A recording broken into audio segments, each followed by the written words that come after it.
Welcome to the China Influencer Marketing Podcast. Each week, we speak with top influencers, marketers, and brands who share their experiences, strategies, and tactics for influencer marketing in China. Here's your host, Lauren Hallanan. Hi, everyone. Welcome back to the China Influencer Marketing Podcast. Today, I'm speaking with Vera Wang, a New York-based luxury fashion and lifestyle influencer and founder of WG Empire PR and Media Company. Vera's career as an influencer took off a couple years ago after she created an official WeChat account with content about life in New York City from the perspective of a young Chinese woman.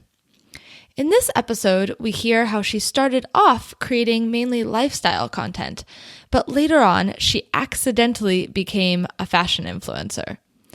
She also shares what it's been like working with luxury brands such as Montblanc and Dior, and why she has to be very careful when choosing who to work with. She also shares a bit about her new company, WG Empire, and how they're helping Chinese companies with their international branding and expansion through collaborations with foreign brands and by managing their Western social media accounts. I love Vera's fearlessness and her audacity. When you listen to her talk, you can tell that this girl, when she sees an opportunity, she goes for it without thinking twice, and I love that. Stick around at the end of the episode to hear my key takeaways, and as usual, the show notes can be found at www.chinainfluencermarketing.com. Let's get started. Here's my interview with Vera Wang.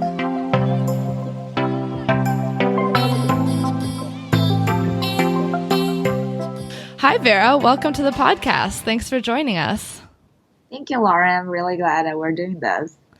So, I want to start off, you were just telling me before we started recording the podcast that you're really busy right now because we're headed into the holiday season. So could you share a little bit, maybe what kind of projects you have coming up? Yeah, sure.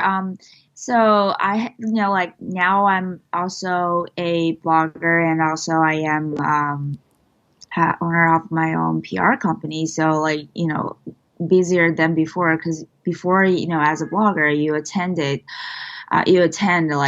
multiple parties during this kind of a holidays, to bring in the traffic and then post for events or brands or all this kind of holiday parties. But also now my company working for several clients, and then they all want to do something during the holiday seasons. So I also have to do event planning for them. So that's two jobs now. Yeah, that's a lot to handle. So I know you recently started a company. Are most of your clients, could you tell us a little bit more about the company? And are most of your clients U.S. foreign brands, or are they Chinese brands? Who are you working with? So I started my company this year, earlier, and then we had our launch party in June or something. In June. And then most of my clients are now from China, but also I work with the U.S. I have one client. A brand is a U.S. brand as well. So now my company is helping all this Chinese brand, not just brand, celebrities and media company or TV stations, to do their branding and marketing in the U.S. market. And also, I recently just got a new client. It's a media company. They want us to do some content creating as well for their platforms in China. So we also shoot kind of how to say, a program, not a program, but like a shooting project, like an ongoing show kind of thing. Yeah, like fashion, lifestyle related about New York City. Yeah, that's okay. That's awesome. So, and just to let everybody know, your company is called WG Empire, correct? Yes. Okay, My great. list. So they can look it up. So I'm really interested in why. I mean, it seems like you're a pretty successful influencer. So why did you decide to start a company? I mean, this is a huge undertaking, and it sounds like you've really dived in and you already have a ton of work. So what was the reason for starting this? Oh, it's a big challenge, I would say. This, and also I kind of did this to myself. Like I pushed myself into this. So I was, doing a blogging for a year last year, and I like when everything like went big like pretty fast. I was like really overwhelmed, and then I was thinking that I could be a blogger as a full time, and I did. But somehow, and I realized that's kind of how do you say 瓶颈? Like you run into like a phase that you don't grow that much. Like it kind of it plateaued, Oh, yeah. And you just weren't really like growing or developing much more. yeah. And also I realized like as a blogger, there's like just certain things that you can do. Like I enjoy writing. I enjoy doing working with brands, helping them to do like a little bit, branding and stuff, consulting. I enjoy that, but I don't really enjoy like going on like TV shows and do stuff like just to try to promote yourself and get more fan followers through that kind of thing, or do some live stream that you don't want to do, but you have like this contract with this agency, like you have to sing, or like you have to do other things that you're not good at in front of people just to try to get more followers. So there are like pros and cons about being a blogger, and then the only things you have to do is like grow, and then you work with brands. Sometimes you like this brand, sometimes you don't really like the brand. And then I just realized I am more interested in the business side of this whole industry. Like I've seen, not like a lot, but like I've seen good enough about branding and then marketing and how the influencers are growing. And also I am, I'm based in New York City, and I know more than anyone else about Chinese market and the US market both. So I'm thinking maybe I should do something about this. And also there's like a booming emerging Chinese market. Like every time I go to the New York Fashion Week show, there's more Chinese designers and then more Chinese media company coming to the show and then, doing stuff. So I'm thinking like maybe I should start a company to try to enlarge this platform, not just my platform, but like a bigger one that I can have all the influencers helping me and then do more for the other companies or brands. And so I can finally doing something I am actually interested in. Like I really enjoy to do a lot of like creative design to help brands grow or something. Yeah, so that's really interesting, and it sounds like you're extremely ambitious that you've done all of this in such a short amount of time. So I'm kind of curious. A lot of these brands and companies that are coming to you and want to work with you, what kind of services do they want, and why are they coming to you? Like, what kind of expertise are they lacking? What kind of information are you telling them? Because I think a lot of the people listening might also be working for brands and companies, and they might be interested in hearing what kind of expertise you're able to provide, or what kind of issues that other brands are dealing with. Oh yeah. Actually, I think my company is also like growing kind of fast, especially like that we are discovering all these new skills that we can do. So we started as a PR agency. Like we just help Chinese brands to do their branding and marketing in the U.S. Only specialized in social media, and then most of our clients are from China, so they don't really know about the U.S. market. They don't really know about all this U.S. social media platforms because it's all banned in China. So we're just like helping them to know, this is what's happening in the U.S. This is what you should do, and then I can help you do all the branding, the creative side, and also I can help you reach out to your target audience, your target influencers and stuff. So we do like the whole package for them. We take over their Instagram page, and then helping them to reach the right bloggers, influencers, and then create more content and help them to build a brand in the US.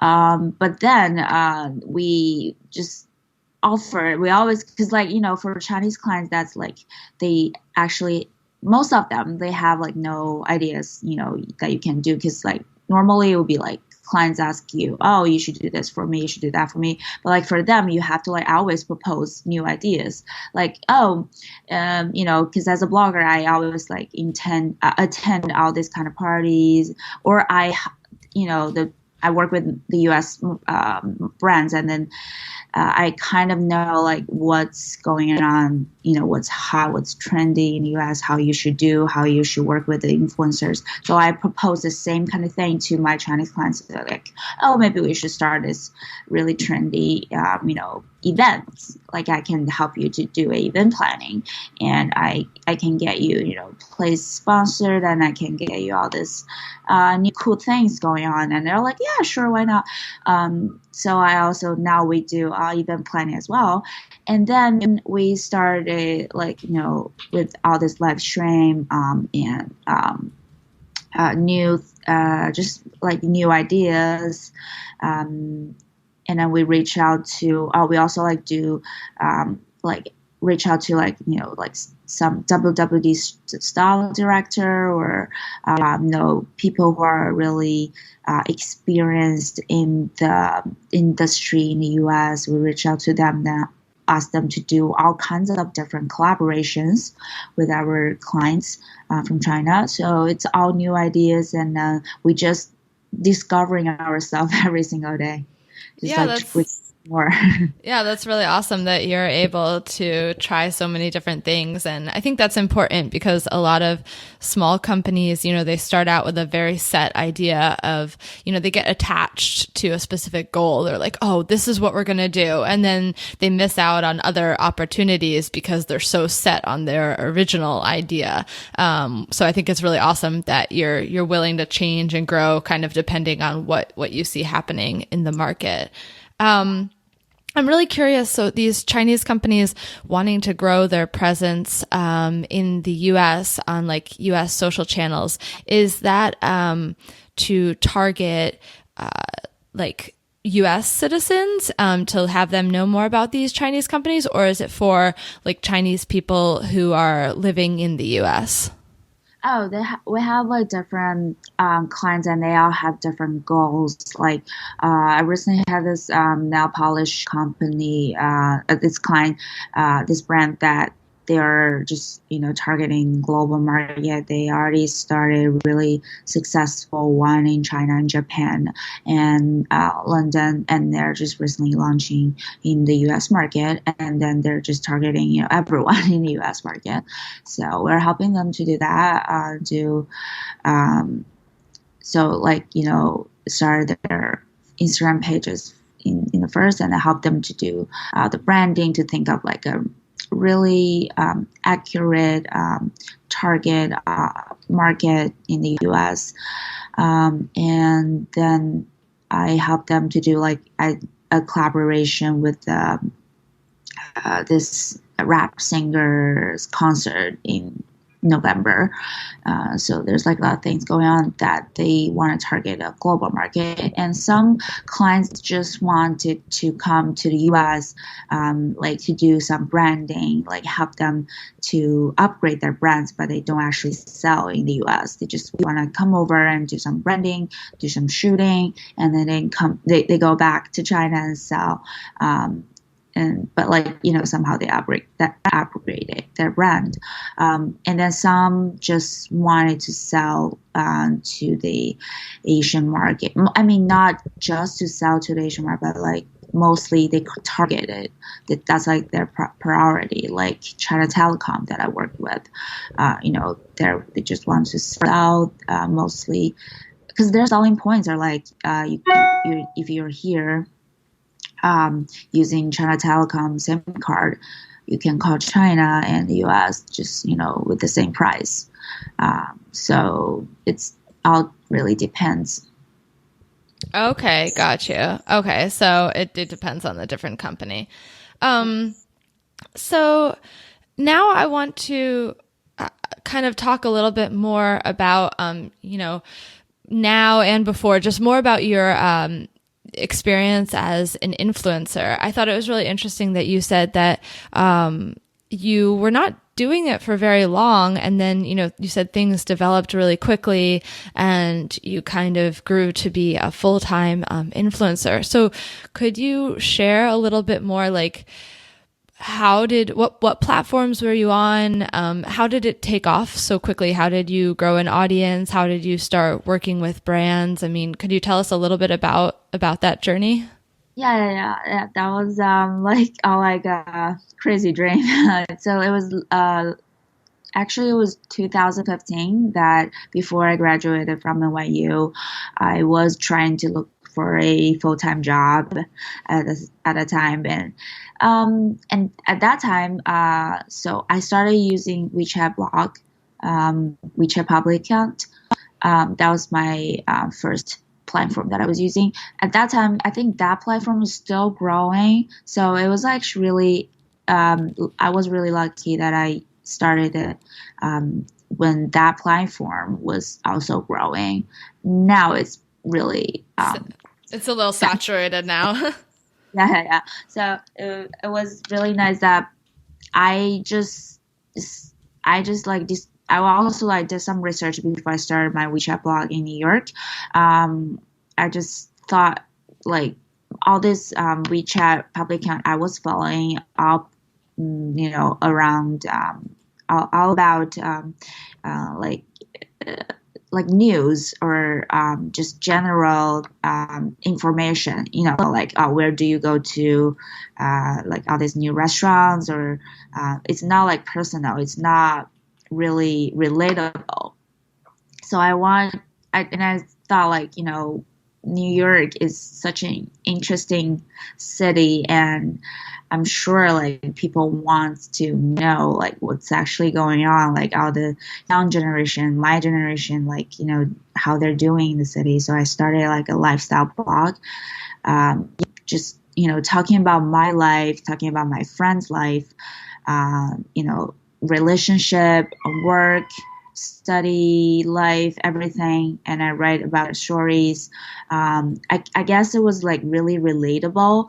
And that was the only like personal lifestyle kind of blog, WeChat blog back then in New York City, for Chinese people, because it's all in Chinese. So it went like really big. Like everybody like started to repost it. And then I started, writing about like two months, and it just went huge.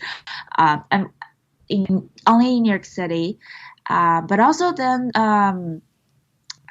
some of my Chinese friends also reposted, and I just discovered like, oh, not just us, like, who live in the city wants to read it, and Chinese people, who live in China, they also want to know what's going on in New York, because, it's a really, big dream for everyone. So that's how it got big. I kind of got my niche market, just, talking about real life experiences in New York City, and then got on some TV interview and got on some magazines from China, and then they're just like, oh, this Chinese girl, like, living her dream in New York City somehow. And then I got invited by New York Fashion Week. So that's actually a really big breakthrough, because New York Fashion Week back then, 2 years ago, there weren't so many Chinese people participating. So right. I was kind of like really lucky, and then I met, went tour, met the designers of DKNY, and I interviewed them, and then that also was a big thing for me. That everybody thought, oh, she's kind of famous, but I was actually not. So she's a fashion blogger. I was not. So like I literally started my fashion blog after that New York Fashion Week, because everybody thought, oh, she's a fashion blogger. But I was like really flattered because people actually liked my style. I had no idea what my style was, but okay. So before New York Fashion Week, you were more of a lifestyle blogger, but then because of that, you kind of switched more into talking about fashion. Yes. And then I realized I always liked fashion. I just, I thought, oh, compared to other professionalists in fashion industries, I was nothing. So I wouldn't dare, especially in New York City, everybody's like big in fashion. I wouldn't dare say, oh, I was a fashion blogger. But then I realized that's the best part about being a fashion blogger, is that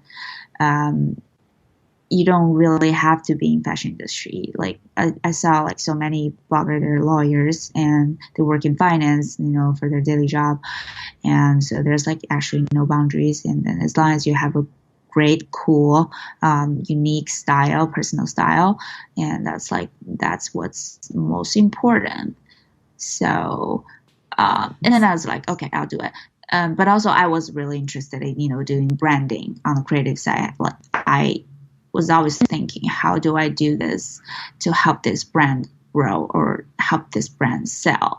So not just like, oh, I post, beautiful, great pictures, but also what's the meaning behind the pictures? Why would I post this picture so people actually want to know about the brand and actually wants to buy this brand? So I always think more about that. And do you think that a lot of bloggers think that way, or do you think that because I feel like sometimes not all of them, but there are a lot of bloggers who are just kind of obvious. It's very obvious that they're doing a branded project, and their branded work looks different than their normal work, or they just don't seem to put as much thought and effort into it. Like, where does that come from? And do you think that's something that more bloggers need to be doing? Yeah, because that's like the easiest way. That's like so easy. You just post a picture, you beside this, bottle of lotion or something. It's really easy, but that's boring. Like after a while, people stop following you or stuff like that. There's always like a short-term and long-term, development. Yeah. So I'm curious, now, who are your fans, your followers? Are they primarily, like other people living in the US, like other Chinese people in the US, or are there a lot of people living in China? Like what kind of, are they, younger, older? I'm guessing they're mostly female. But could you tell us a little bit more about like who follows you, what kind of person they are? Yeah, and actually, because now I have like multiple platforms and it's all different ratio. Like for WeChat public account, it's half and half, like half from China and half from here, and mostly from the East Coast. And for Weibo is 99, I would say 100% from China. Oh, no. Oh, actually, like, maybe 90% from China, like they live in China, and 10% people in the US as well, but all Chinese people. But like for Instagram, it's I haven't looked at the ratio, but like they're definitely a much bigger portion of people who are in the US, like they're Americans or or from the Europe. I don't know. Yeah. Do you think I've noticed that there's quite a few like Chinese fashion bloggers that are also trying to grow followings on Instagram. Do you think that's important? I mean, because Instagram is blocked in China, so do you feel like it's like growing a following, Chinese bloggers growing a following on Instagram, is that useful? Like, are there a lot of Chinese people who still use Instagram? So for Instagram, like,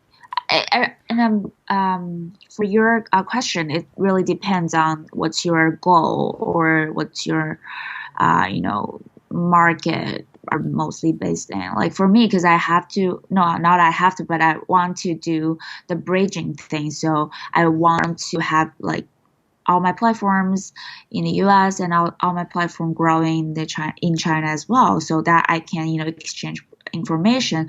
So I have to have an Instagram page because I want to work with all this US brand, and I do as a blogger.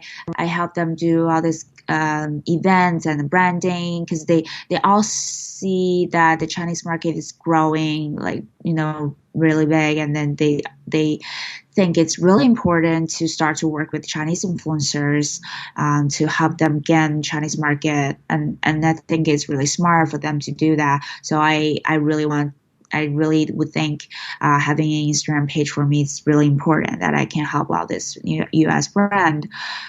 Or sometimes, European brand, they're like, oh yeah, we finally have someone who can, know both cultures and then languages, and then, help us to do this. So it's like really, really important to have this. And also, they reach out to me as, they want to work with me as a blogger, and then I can present them more. I'll be like, oh, I have this company that maybe we can help you to do more if you want to. We can help you on a bigger scale, like to help you do all the branding in China or just Chinese market in the US. And most of the time they will love to work more rather than just work with me personally. So it's a big, I would say a really good outlet for me and my company, my Instagram page. Right. It sounds like Instagram is kind of a way for foreign brands and companies to see your content and learn about you. But I'm guessing that, for example, if you do a collaboration with like a foreign like a US fashion brand, that you're probably going to put the content on Weibo and WeChat as well, and not just on Instagram. No, yeah, exactly. Yeah, got it. Could you tell a little bit maybe about your experiences working with US brands? Do you feel like when you work with them that you have to maybe educate them a lot about these Chinese platforms? Maybe what are some common misunderstandings that they might have? Do you usually have to give them kind of your opinion on what the content should be, or do they usually have like a strong opinion? Maybe you could just share your experiences more with US brands. Yeah. So the first brand I worked with is Montblanc. It's not a US brand, but they have a foreign brand. Yeah, they have a big market in the US, and then I worked with them the first time. That they're actually really smart. They're the first brand that reached out to me that they're like actually really not into, but they really pay attention to the Chinese market because they saw it coming. So I was really lucky that I had like multiple meetings before our thing coming up. Like, I did so many proposals, like telling them about, the way Chinese people like about luxury brand, and then why would they want to buy this, and then some products that you have may not appeal to them, but maybe the other ones are more popular. So I have to do all this kind of like filling this culture gaps, and then I let them know why it was not the brand awareness was not that big among Chinese market, and then basically just like more about culture and culture difference, and then I let them know what's wrong, what's going on. Maybe we should do more on this and do on that, and then they would love my opinions because they had no idea. So do you find that in general that a lot of these foreign brands are very interested in having your opinion and input as far as what type of content and what type of platforms they should be on? Yes, because after all, it's all about there's KPI, there's sales number, and I help them grow a lot, so they are really happy to see the outcomes. So I was really happy that I could help. And then I also worked with Dior makeup. I started this event planning for them. I it was during holidays, so I gave them all the ideas about why we should do this at this event planning, why we should hire this makeup artist to do this and to demonstrate the whole thing, and then what kind of products should we do more explaining, and why Chinese people like this kind of products more, maybe less on the contour, less on the bronzer thing. It's all differences, and also the sales was really good, and then they were happy, and then they also realized, oh, there's a really big potential from Chinese market, and then they will put more budget on this too. So I'm happy that I can help with this. Do you usually find that a lot of these foreign brands, what kind of KPIs or expectations do they have for your post? Is that something you have to explain to them as well? Give them, because I feel like, a lot of these companies know kind of what good engagement or good results on, say, Instagram is, but maybe they don't understand what are good numbers on WeChat or Weibo. And also, you mentioned sales. So usually, do you try and drive sales with your post, or are they often more awareness building? What kind of requirements do they typically have for you? So not just for me, I feel because now I also help brands to do, reaching out and for bloggers to post. So from my experience, I think Instagram is mostly for brand awareness, to raise brand awareness. They're not the best way for a brand to grow sales. I think you gain enough brand awareness to get more followers from your Instagram page, and then you drive them to a more specific platform. For me, I drive, I build up brand awareness through my Instagram page, and I drive all the traffic to my WeChat, and also I do the same with Weibo.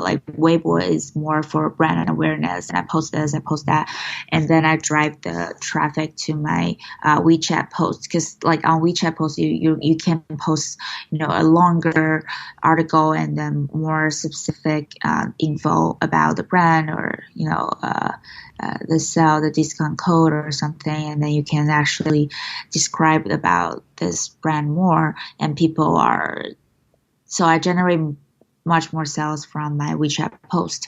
But then the offline events are the most important. I mean, if you have a store in New York City, that I can help you do the event planning, because from my experience, I did all this online promoting and then offline promoting. Offline promoting is really important because people actually want to come to your party to have the experience, and then they would actually buy the products. So these offline events, are you trying to get Chinese people to go, or just anyone to go? Mostly Chinese people, because the brand wants to work with me because I have a bigger Chinese followings. Okay. Have you ever had an experience where a brand has come to you and want to work with you, but they they don't want to pay your rate? Like, how did you handle that? Yeah, I mean, when you like most like brands like small designers that they don't have that much budget, and they would like come to say like, can we collaborate by I give you free products and then you do a post for me. It happened like so many times before, and I chose brands that I want to work with. Like I do, research for the brand. Like if I really do like this brand, I like their product, and I am inspired by their, ideas, I will definitely say yes. I would love to, help you out, and then I can also, have this product for free. Like I do love the product, but if it's not my thing, and I would just say no, sorry, I can't. Yeah. Okay. So if it's a product or a brand that maybe you think is worth developing a relationship, and you actually really like the product and what they stand for, then maybe you're willing to do some free work. But probably you're hoping that if they come back to you in the future, maybe they'll decide to pay you.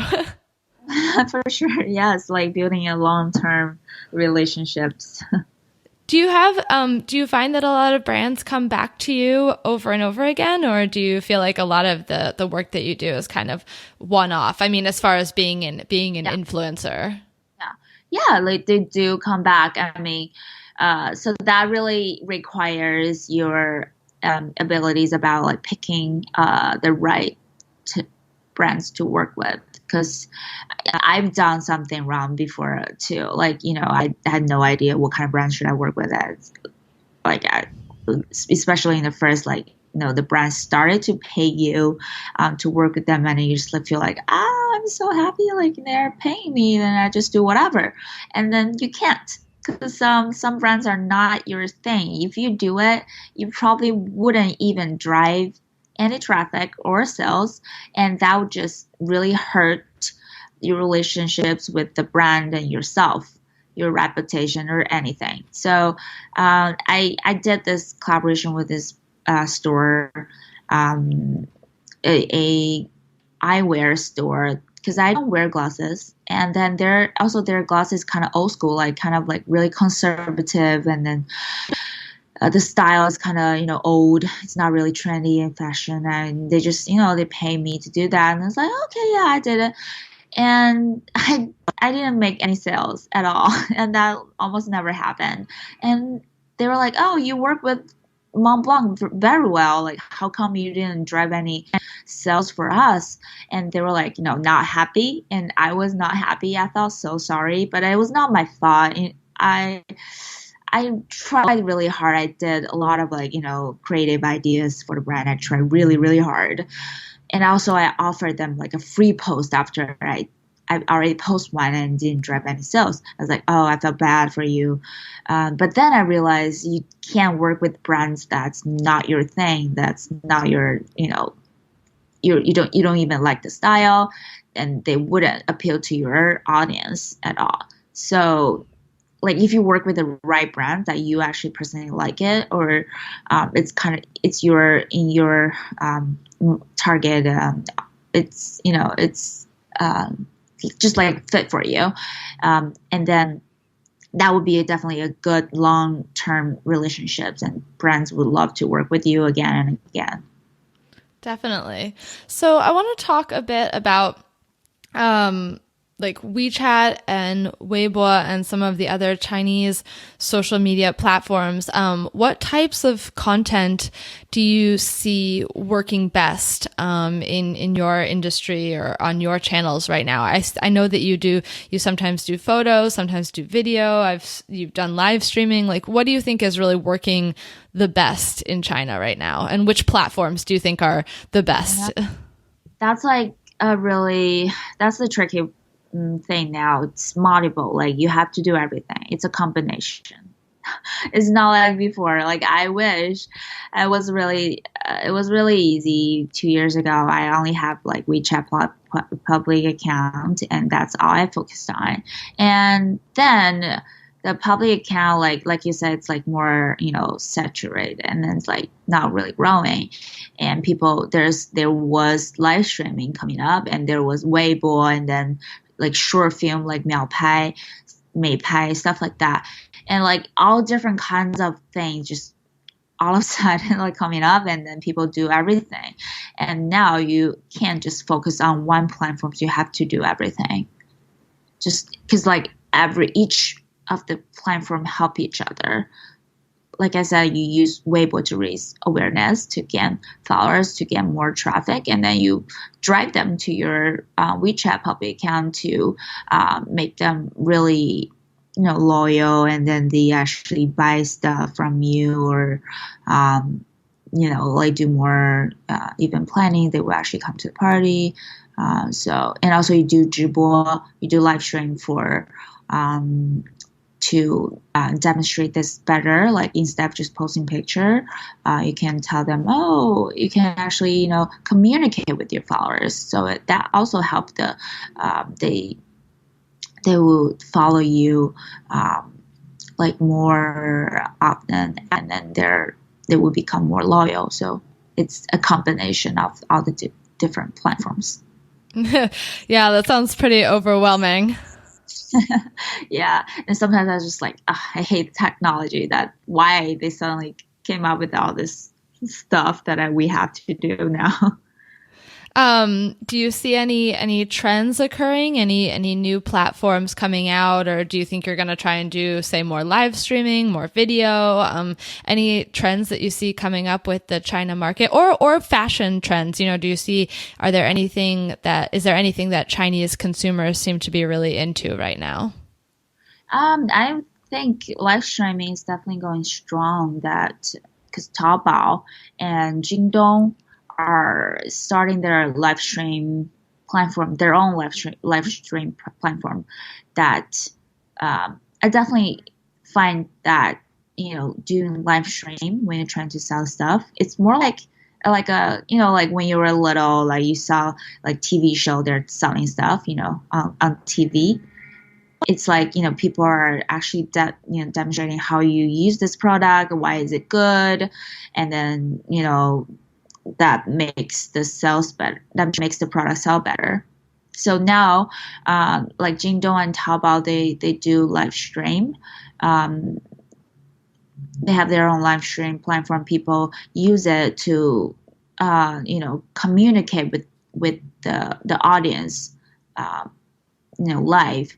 At the same time, and then people can ask questions like, how do you wear this jacket, and then why is it good, and then you can do the live stream showing them, so you want to know what's the material, okay, let me tell you what's the material, and then you can definitely wear this with this skirt, and then wear this boots, and then people see that and they'd be like, okay, yeah, that looks good, and I'll buy it, and then it definitely helps the sales a lot.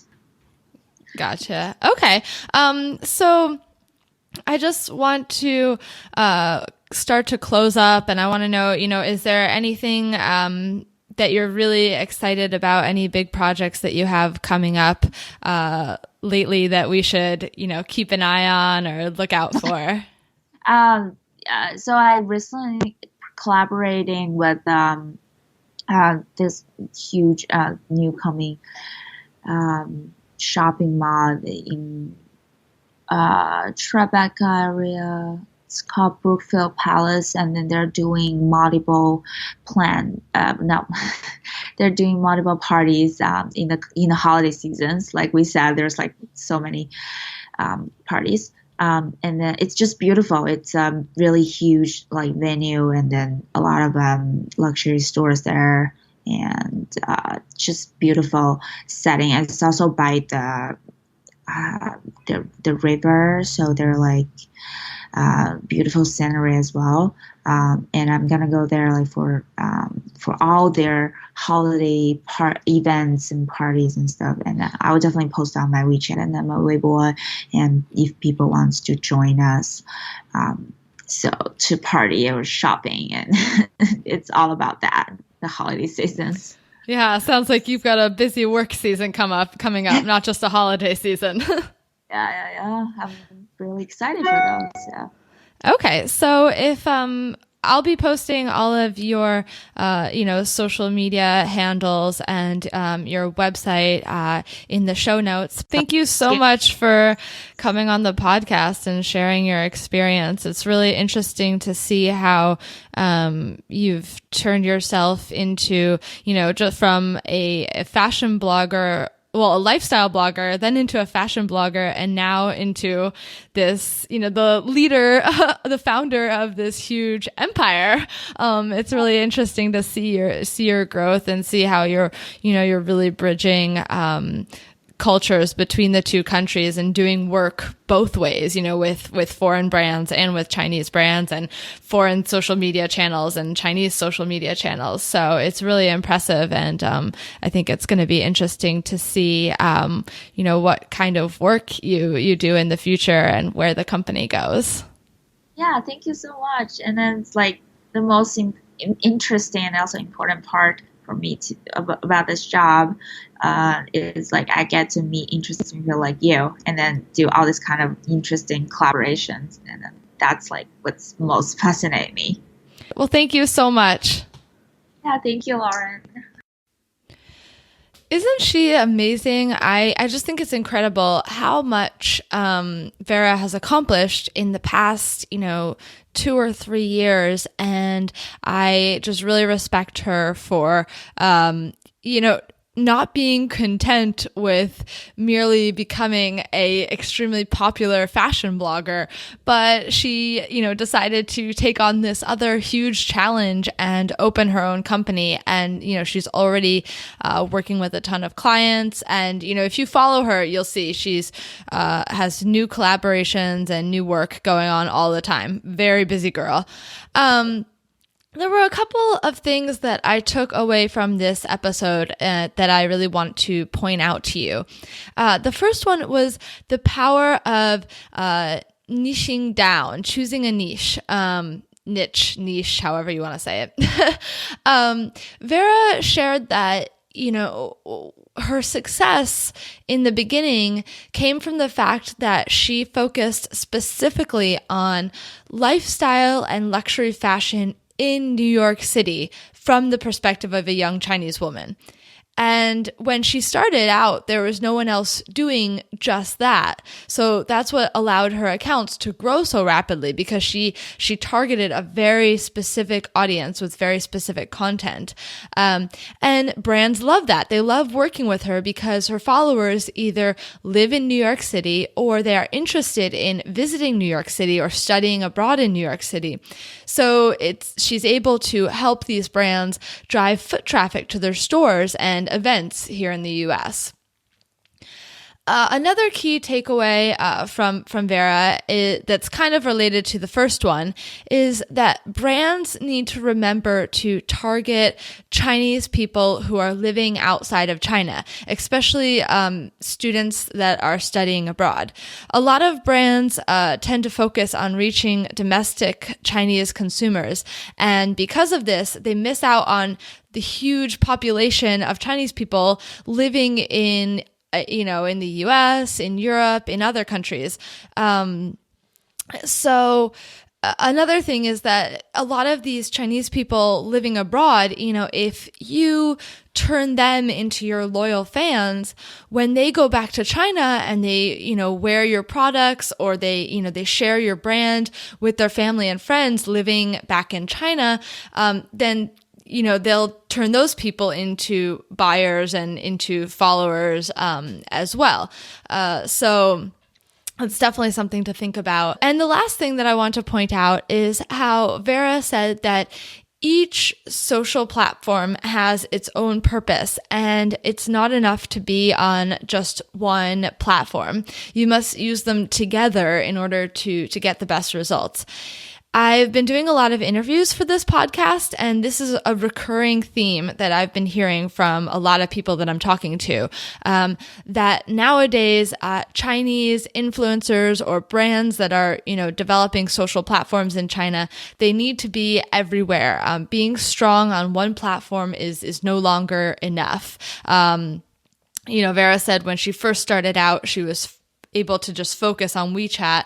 But now there's so much, WeChat has matured, Weibo has matured, a lot of these platforms have matured, and it's just harder to stand out. So you kind of need to be everywhere.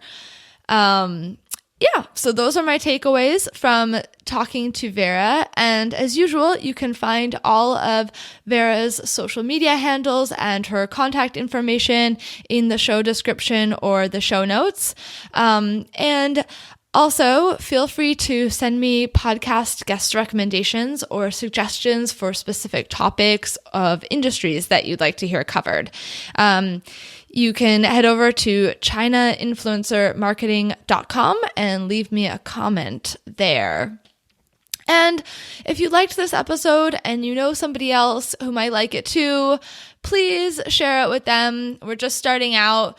Love to make more people aware of the podcast. So thank you so much, and talk to you next week.